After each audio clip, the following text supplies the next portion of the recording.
अस्सलाम वालेकुम, बिस्मिल्लाहिर्रहमानिर्रहीम। रब्बि इश्रह ली सदरी व यस्सिर ली अमरी वाहलुल उक़दतम मिन लिसानी यफ़क़हू क़ौली। मुझे उम्मीद है कि आप सब खैरियत से होंगे। आज का जो है हमारा सेशन नंबर 2 है और जो बिज़नेस मॉडल है वो हमारा होल सेल का है। जैसे कि आप जानते हैं, इससे पहली क्लास में सेशन 1 में मैं आपको इसका जनरल इंट्रो में दे चुका हूं, लेकिन अब इसमें हम देखेंगे कि फर्दर जो इंट्रोडक्शन की क्लास है उसको मज़ीद आगे एलेबरेट करते हैं। ठीक है। जैसे कि आप जानते हैं कि आज का जो हमारा टॉपिक है वो कौन सा है, वो है जनाब what is FBA wholesale business model of Amazon. देखिए, जैसे कि मैंने आपको बताया था, अमेज़ॉन पे मुख्तलिफ बिजनेस मॉडल्स है, PL है, ड्रॉप शिपिंग है और इसी तरह से होल सेल है। ठीक है। तो आज हम क्या करेंगे, होल सेल को डिटेल से देखेंगे और जैसे कि आप जानते हैं यही हमारा मेन टॉपिक है। तो मैं आज आप लोगों को बेसिक्स बताऊंगा जो रिक्वायरमेंट्स आपको अमेज़ॉन FBA होलसेल बिजनेस को रन करने के लिए होंगी, और उसके अलावा मैं साथ साथ ये बात भी आपको ज़हन नशीन करता जाऊं कि अमेज़ॉन FBA होलसेल मॉडल को आप दो तरीके से सर्विस दे सकते हैं। एज आ वर्चुअल असिस्टेंट भी आप इसको सर्विस दे सकते हैं और एज आ बिजनेस या एज आ सेलर भी आप इसको सर्विस दे सकते हैं। ठीक है। तो आपने यहाँ परेशान नहीं होना है कि जी मेरे पास कोई इन्वेस्टमेंट नहीं है तो मैं होलसेल क्यों सीखूं। ठीक है।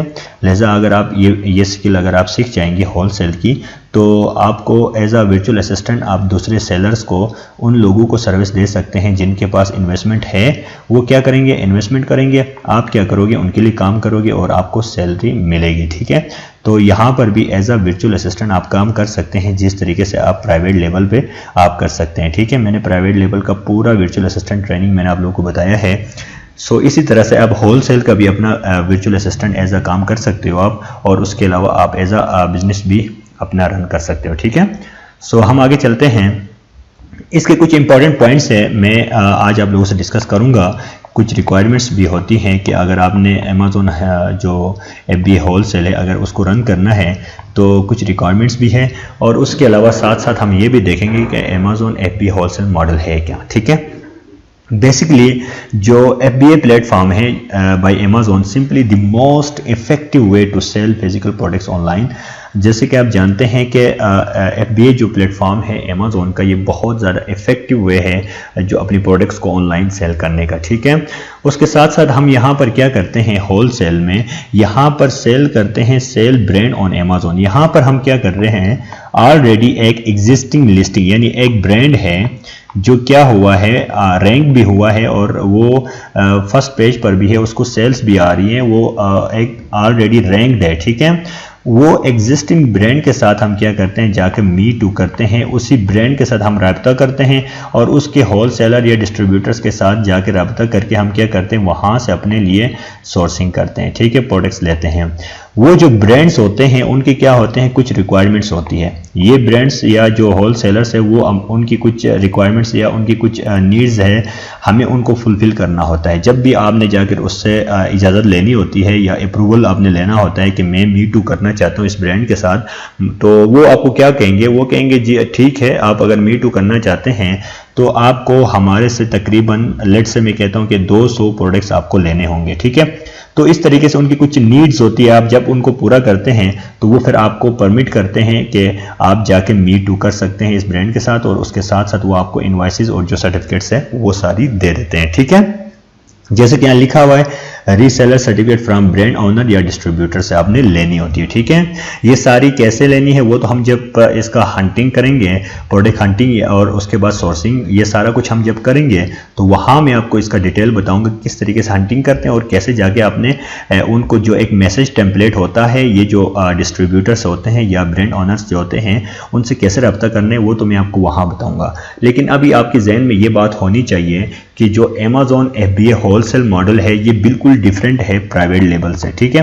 प्राइवेट लेवल में क्या होता है, वहां पर हम ये करते हैं सिंपली अमेज़ॉन से क्या करते हैं या कहीं से भी एक प्रोडक्ट हंट करते हैं। हंटिंग करने के बाद अपने क्राइटेरिया से उसको मैच करने के बाद हम क्या करते हैं, अली बाबा या पाकिस्तान जहां से भी आपको प्रोडक्ट मिलती है आप क्या करते हो, सोर्सिंग करते हो। ठीक है। अपने थ्रू जाके सोर्सिंग करते हो, अपनी मर्जी से आप कहीं से भी सोर्सिंग करते हो। अलबत्ता यहाँ पर जो होलसेल मॉडल है यहाँ पर हमारा ये सिस्टम नहीं, यहाँ डिफरेंट है। यहाँ पर आपने जिस ब्रांड के साथ जाके मी टू करना है उसी के साथ आप जाके क्या करते हो, राब्ता करते हो और कांटेक्ट करने के बाद उन्हीं के साथ आपने क्या करना होता है, सोर्सिंग करना होता है और उनकी कुछ रिक्वायरमेंट्स होती है। वो कहेंगे जी ठीक है, आप हमसे मी टू करना चाहते हैं हमारे लिस्ट के साथ, तो आपको इतने आप हमसे प्रोडक्ट्स लेने होंगे, ठीक है। तो यही सारा गेम है, क्योंकि वो चाहते हैं किसी भी तरह से उनकी ज़्यादा से ज़्यादा जो प्रोडक्ट्स है वो सेल हो जाएं थ्रू डायरेक्टली, मतलब लोगों को वो देंगे, ठीक है। बजाय वो क्या करें, अमेज़न पे आए अपने आप को लिस्ट करें, उससे बेहतर ये है वो क्या करते हैं, अपने लिए इस तरीके के सेलर्स ढूंढते हैं, बायर्स ढूंढते हैं, जो क्या करें, उनसे होलसेल के रेट पे किससे खरीदे, उन ब्रांड्स से खरीदे, ठीक है। तो ये सारी गेम होती है किसकी, होलसेल की। जो बिजनेस मॉडल है यही है सारा।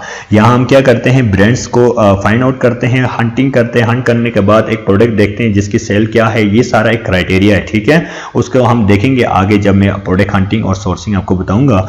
तो यहाँ पर एक क्राइटेरिया को मैच करने के बाद आप क्या करते हैं, उस ब्रांड के साथ जाकर रब्ता करते हैं और उससे फिर जब रब्ता करते हैं तो वो आपको इनवॉइसेस और जो अप्रूवल देता है वो इस बेस पे देता है, जो जब आप उसकी रिक्वायरमेंट्स पूरी करते हो। रिक्वायरमेंट्स उनकी कौन सी होती है, वो कहेंगे हमसे इतने प्रोडक्ट आप खरीदोगे तो हम आपको इजाज़त देंगे, आप जाके मी टू भी करो और आपको जो रीसेल सर्टिफिकेट है वो भी दिया जाएगा। तो ये सारा कुछ यही होता है। अमेज़न होलसेल जो बिजनेस मॉडल है ये बिल्कुल डिफरेंट है प्राइवेट लेवल से, ठीक है। प्राइवेट लेवल में क्या होता है, वहां पर आपने अपना आपका वो एसेट होता है, आपने खुद से हंटिंग और उसके बाद सोर्सिंग आप अपनी मर्जी से जिससे मर्जी आप करना चाहे कर सकते हैं। यहाँ पर आपकी अपनी मर्जी नहीं होती। यहाँ जिस ब्रांड से आप मी टू लिस्टिंग करना चाहते हैं उसी के साथ जाके आपने क्या करना होता है, वहां पर उसके डिस्ट्रीब्यूटर या ब्रांड ओनर से जाकर आपने राब्ता करना होता है, ठीक है। उसके बाद यहाँ जो नेक्स्ट थिंग है मैं आपको बता दूं, अक्सर लोगों को नहीं पता होता है, जो बहुत ज्यादा इंपॉर्टेंट है, वो है जी डू आई नीड कंपनी या इंडिविजुअल। यहाँ पर अक्सर लोगों को ये नहीं पता होता है कि जी वो होलसेल तो करना जा रहे होते हैं, लेकिन उनको ये नहीं पता कि उनके पास कोई कंपनी है या नहीं है, या उनकी उसको ज़रूरत पड़ती है या नहीं पड़ती। देखें, याद रखें, अगर आप अमेज़न होलसेल बिजनेस को अच्छी तरह रन करना चाहते हैं तो आपके पास एक कंपनी होना मस्ट है, ठीक है। कंपनी अगर यूके में आप ओपन करना चाहते हैं तो एलटीडी के फॉर्म में होगा और यूएस में आप एलएलसी कंपनी होती है, ठीक है। और आपका भी सवाल यहाँ पर ये हो सकता है कि जी क्या मैं कंपनी के बगैर होलसेल कर सकता हूँ या नहीं कर सकता हूँ।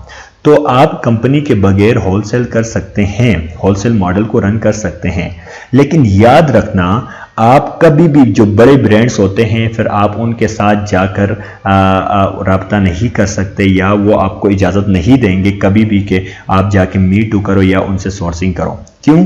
वो इसलिए, याद रखे ये कॉमन सेंस की बात है, कोई भी बंदा आप पर तब ट्रस्ट करेगा जब उसको लगेगा कि ये एक प्रोफेशनल बंदा है जिसकी अपनी कंपनी है और अपनी कंपनी के साथ आप जाकर उनसे रब्ता करते हो और आप एज अपने आप को एक प्रोफेशनल बंदा शो करते हो कि जी मेरी अपनी कंपनी है, मैं अपनी एक वेबसाइट है जिसके ज़रिए से आकर मैं आपसे कांटेक्ट करता हूं। तो हमेशा याद रखें जो ब्रांड ओनर्स या डिस्ट्रीब्यूटर्स या होलसेलर्स होते हैं वो क्या करते हैं, वो हमेशा उन बंदों पर ट्रस्ट करते हैं जो क्या करें, इस तरीके से अपनी उनकी कंपनी हो और अपना एक वेबसाइट हो, यानी प्रॉपर एक प्रोफेशनल तरीके से वो जो है जो होलसेलर है वो जाकर उनसे रब्ता करे। तो हमेशा वो उनको प्रेफर करते हैं, बजाय कि आप सिंपल एक ईमेल के साथ जाओ और आप उनसे कहो जी मैं तो मी टू करना चाहता हूँ इस ब्रांड के साथ, तो वो उन ऐसे लोगों को मुंह भी नहीं लगाते, यानी उनके साथ कोई रब्ता ही नहीं करते, वो उनको कोई कॉन्टेक्ट ही नहीं करते। इसीलिए आपको कंपनी की ज़रूरत है।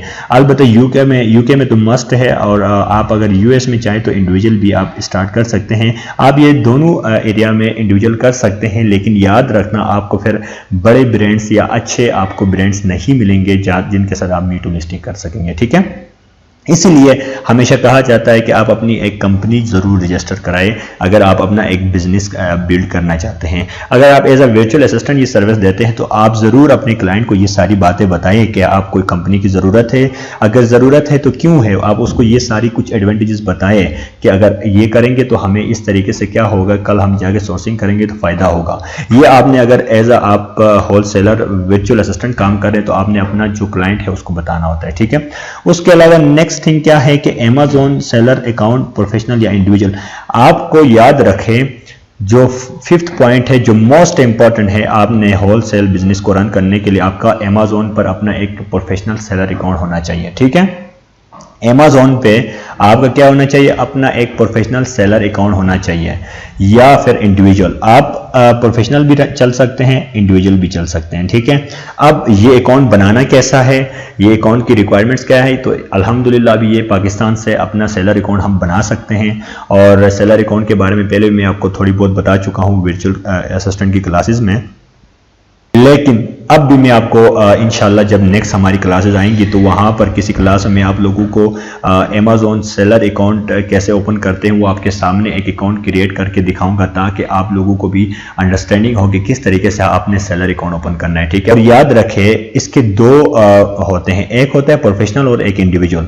प्रोफेशनल सेलर अकाउंट वो अकाउंट होता है जिसका अमेज़ॉन आपसे चार्जेस लेता है पर मंथ की $40 यानी $39.99 लेता है। तो इसका मतलब यही है $40 आपसे पर मंथ की चार्जेस लेता है। इंडिविजुअल में क्या होता है कि वो आपसे यहाँ पर इस तरीके की फीसेस नहीं होती, जब भी आपकी सेल होंगी तो आपसे फिर उसकी बेस पे चार्जेस होते हैं। मैं आपको दिखाता हूँ कि अमेज़ॉन जो सेलर अकाउंट प्रोफेशनल और इंडिविजुअल की फीसेस क्या है, मैं ज़रा उसकी वेबसाइट से आपको दिखाता हूँ ताकि आपको सही क्लियर हो जाए, ठीक है। सो जैसे कि आप देख सकते हैं मैं यहाँ पर आया, यहाँ पर ऊपर अगर आप देख सके तो लिखा हुआ है sell.amazon.com/pricing.html में, यहाँ इस वेबसाइट पे आया। और उसके बाद यहाँ पर आप देख सकते हैं, अगर आप मेरे इस कर्सर को गौर से देखें तो यहाँ सारा कुछ लिखा हुआ है। आप कभी मौका मिले आपको तो आप यहाँ से इस वेबसाइट से आके देख सकते हैं, सॉरी ये जो लिंक है इससे आके देख सकते हैं अमेज़ॉन का जो अपना जो सेलर अकाउंट की एक जो साइट है। यहाँ पर आकर आप क्या करेंगे, ये वाली जो लिंक है इसको जब ओपन करते हैं तो यहाँ पर आप देख सकते हैं लिखा है selling plan, referral fees, fulfilment fees, other cost, ये सारी आप किसी दिन आप देख लें। लेकिन मेरा जो अभी बताना था आपको, यहाँ पर ये चीज़ बताना था कि इंडिविजुअल की फ़ीस कितनी है और प्रोफेशनल की। तो प्रोफेशनल की आप देख सकते हैं कितनी फीसेज हैं, $39.99 पर मंथ आपको अमेज़ॉन फीसेज लेता है। यहाँ पर लिखा हुआ है प्लस एडिशनल सेलिंग फीस। तो अमेज़ॉन की आप जब भी आपका हर प्रोडक्ट सेल होता है तो उस पर एडिशनल जो फीसेज होती है अमेज़ॉन की वो भी होती है, ठीक है। वो आप यहाँ से देख सकते हैं, यहाँ लिखो रेफरल फीस लिखा हुआ है, selling plan, fulfilment fees, other cost, ये सारा कुछ यहाँ लिखा हुआ है। आप जब इसको ओपन करोगे ना, यहाँ पर ये देखो मैं आपको चेक कराता हूँ, यहाँ सारा कुछ लिखा हुआ है। कभी मौका मिले तो यहाँ पर आए, इसको देखें। अभी मैं इन चीज़ों पे ज़्यादा नहीं जाता हूँ क्योंकि हमारा मेन टॉपिक फिर रह जाएगा। यहाँ पर देखो सब कुछ लिखा हुआ है। यहाँ पर आप अगर देख ले तो ये लिखा है अमेज़ॉन डिवाइस एसेसरीज आप इतने ले सकते हैं, जिसका वेट इतना होगा तो इतने लेंगे। अच्छा, बुक्स का इतना, कैमरा एंड फोटोज़ का इतना, ये सारा कुछ यहाँ लिखा हुआ है। कभी मौका मिले तो आए, यहाँ पर क्या करें, ये वाली जो वेबसाइट ओपन करें, सॉरी जो लिंक है ये ओपन करें और यहाँ पर अमेज़ॉन की साइट पे आकर यहाँ पर क्या करें, आप यहाँ से सारा कुछ देख सकते हैं, ठीक है।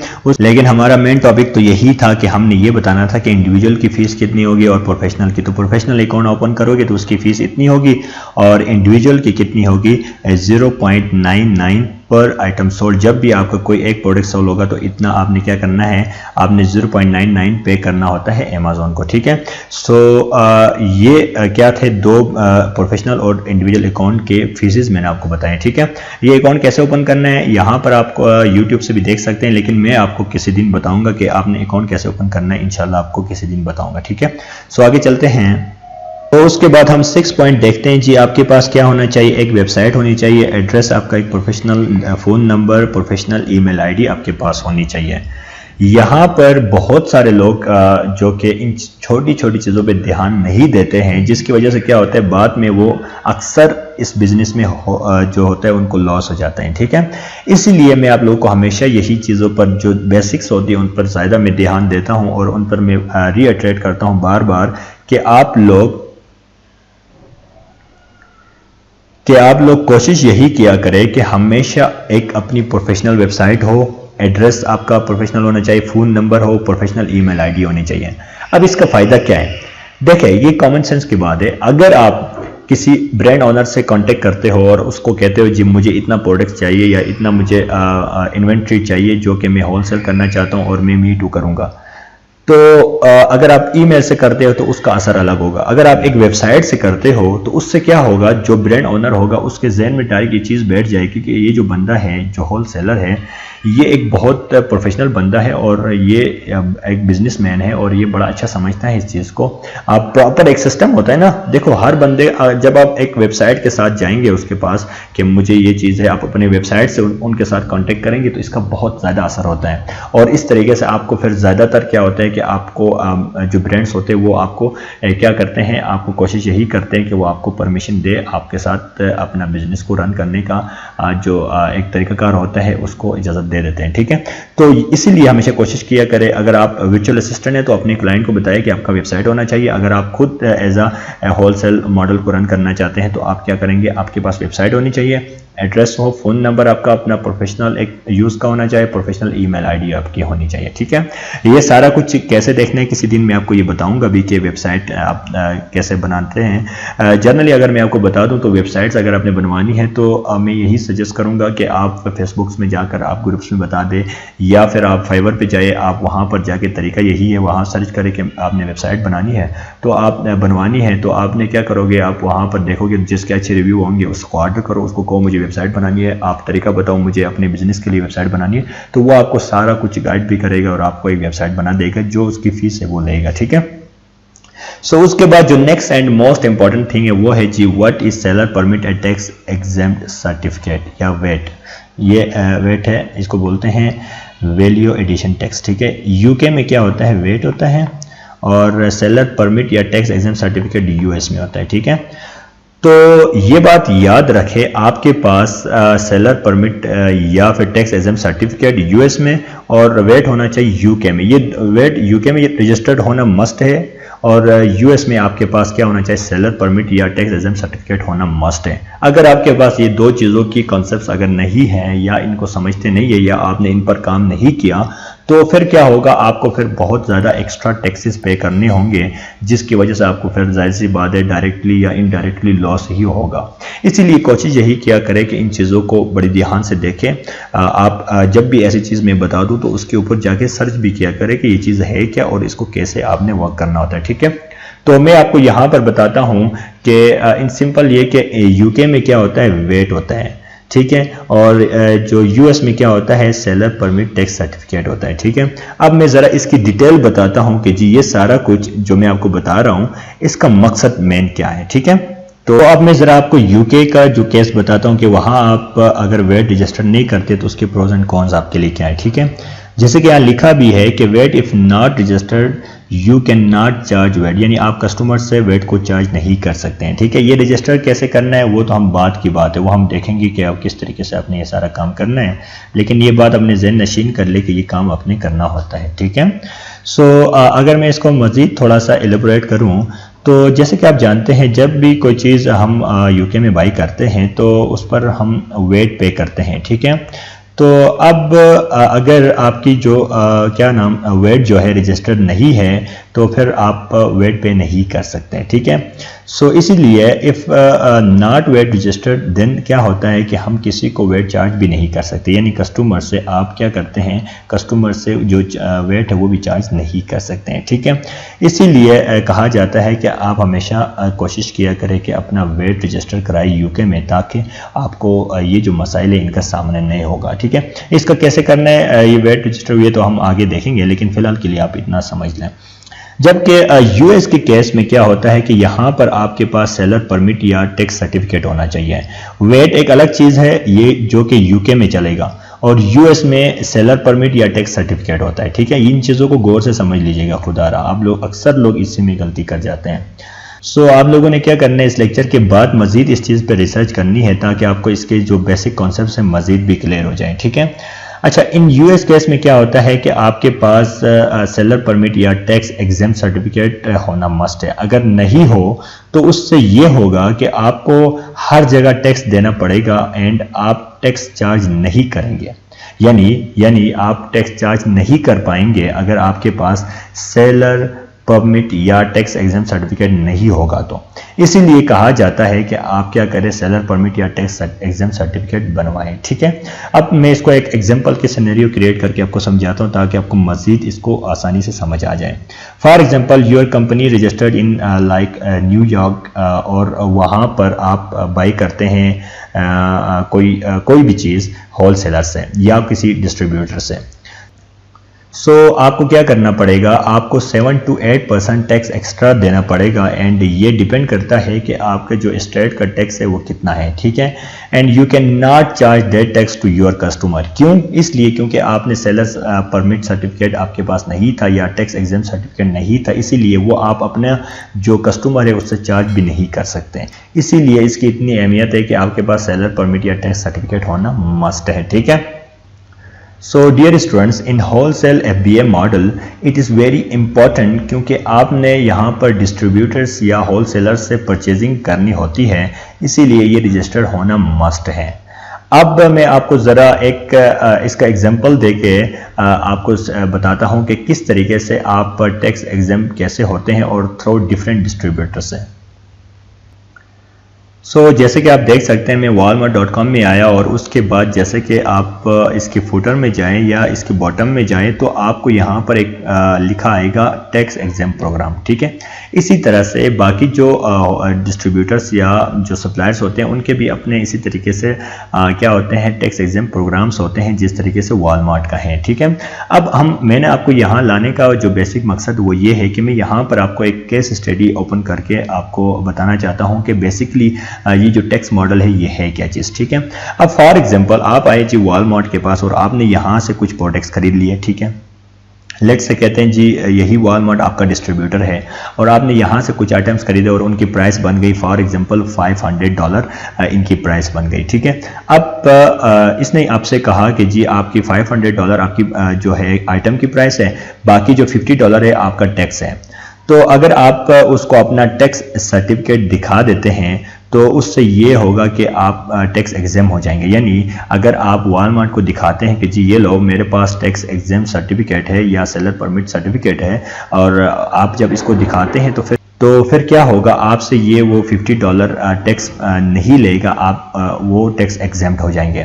फिर उसके बाद आप क्या करेंगे, आप ये करेंगे, आप बाद में वही जो $50 है आप अमेज़न में अपने कस्टमर को चार्ज करेंगे। वहाँ से जब आप उस $50 को चार्ज करेंगे तो आप उसके बाद वो टैक्स अपने जो स्टेट है उसको जाके जमा कराएंगे, ठीक है। जबकि यूके के अंदर ये होगा कि अगर आप वेट रजिस्टर्ड है तो अमेज़न के अंदर आपको अपना वेट नंबर इंटर करना होगा और फिर अमेज़न ऑटोमेटिकली क्या करेगा, आपके लिए वो सब इनवॉइसेस बनाएगा एंड बिजनेस कस्टमर से वेट भी चार्ज करेगा।